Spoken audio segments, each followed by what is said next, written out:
Oi, gente, eu sou a Camila Rodrigues e estamos dando início à nossa 7ª aula de classificação.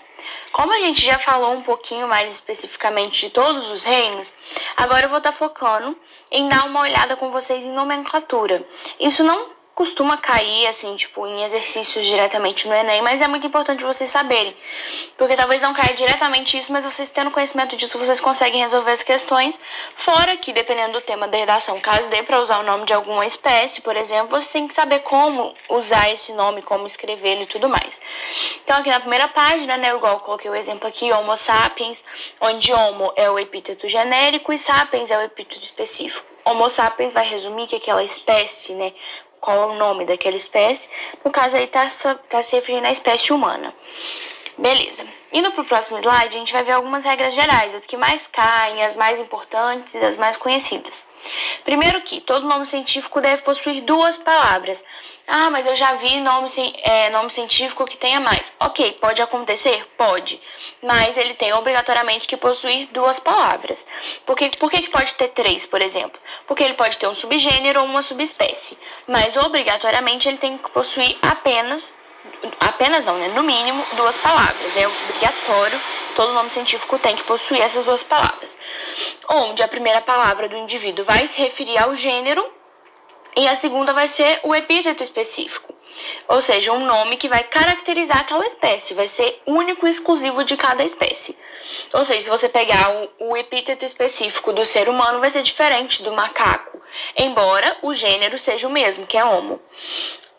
Essa pode ser alguma característica específica de seus indivíduos ou mesmo uma homenagem do cientista que registrou a espécie a alguém ou a alguma coisa. Então, muitas vezes, o segundo nome, que é o epíteto específico, é uma homenagem da pessoa que descobriu aquela espécie e tudo mais. E é igual deu exemplo aí, Homo sapiens novamente. Outra coisa, já vou ir pulando para o próximo slide, mas outra coisa importante é saber que todo nome científico vai estar em latim. Porque pensem só, se colocasse em qualquer outra língua, as línguas vão variando as coisas. Por exemplo, a língua portuguesa, direto você tem uma mudança ali na ortografia, em alguma coisa aqui, outra ali. Então, definiu-se como sendo padrão, para o nome científico, o latim, porque seria uma língua morta, que não teria mudanças, E também seria uma coisa geral para todos os países. Beleza. A primeira letra da primeira palavra do nome científico deve estar em maiúsculo, as demais em minúsculo, assim como o epíteto específico. O nome científico deve estar escrito em itálico. Em casos em que escrever assim de forma legível é inviável, deve-se utilizar a escrita a grifo. E quando que você não consegue escrever em itálico? Por exemplo, numa questão que você estiver escrevendo à mão. Quando você está escrevendo, seja uma redação ou seja num vestibular que tem questões abertas, você não consegue escrever em itálico. Em itálico você consegue fazer quando você está no computador e edita ali bonitinho com o itálico. Quando você está escrevendo à mão, você não consegue. Então você tem essa possibilidade de grifar. Por quê? Porque tem que destacar o nome científico de alguma forma. Então, qual vai ser a forma? Não importa. O importante tem que estar destacado. Se o mesmo nome for escrito mais de uma vez em um mesmo documento, a partir da segunda pode-se abreviar o gênero. Igual tá o exemplo aí, no slide. Na primeira vez colocou o gênero e a espécie, na segunda já colocou a primeira palavra do gênero, abreviou e colocou a espécie. Não precisa de ficar escrevendo sempre. Por exemplo, supondo que vocês estejam fazendo uma questão sobre a dengue, ou escrevendo uma tese sobre a dengue, ou sei lá, escrevendo a própria redação do Enem, aí você vai citar o Aedes aegypti. Você não precisa de escrever todas as vezes Aedes aegypti, Aedes aegypti, Aedes aegypti. Não precisa. Vocês podem fazer o seguinte, copiou uma vez ali, na segunda vocês colocam A.Egypti. Pronto, tá ok, tá aceitável. Algumas espécies podem possuir 3 nomes, como é o nosso caso, Homo sapiens sapiens. O primeiro nome se refere ao gênero, o primeiro e o segundo à espécie, e todos eles à subespécie. Nesses casos, valem as mesmas regras. Ok, então vamos para as questões. Como não é uma coisa que cai muito no Enem, eu peguei questões de vestibular mesmo. Deu o nome de 2 espécies. São parasitos platelmintos de peixes de rios do estado do Paraná. Esses 2 parasitos pertencem... Gente, vocês podem não saber nada, mas quando vocês analisam, a espécie não é a mesma, porque um é Bulbovaginatus e o outro é Paranaensis. E o gênero também não é o mesmo. Um é Rhinoxenus e o outro é Cacatuocotili. Não sei nem se é assim que fala, gente, mas eu acho que é. Eles não são do mesmo gênero nem da mesma espécie. Então a gente já elimina a letra B, já elimina a letra C e já elimina a letra D. Porque senão nem o gênero é igual, quem dirá o subgênero. raça não vai ter a ver com essa parte aqui da classificação. Então, por eliminação, a gente já chegaria à conclusão de que a resposta correta é a letra A. Mas é só a gente analisar. Quando ele afirmou que eles são parasitos plateumintos, a gente sabe que se eles são plateumintos, eles são animais. Ou seja, o mesmo reino eles têm. Inclusive tem o mesmo filo, né, que é plateuminto. Mas como não tem filo, só tem reino, a resposta correta é a letra A, ao mesmo reino. Ou daria para fazer por eliminação também. Próxima questão. O cão doméstico, Canis familiaris, o lobo, Canis lupus e o coiote, Canis latrans, pertencem a uma mesma categoria taxonômica. Estes animais fazem parte de um mesmo. O que eles têm em comum, gente? No nome mesmo você já vê.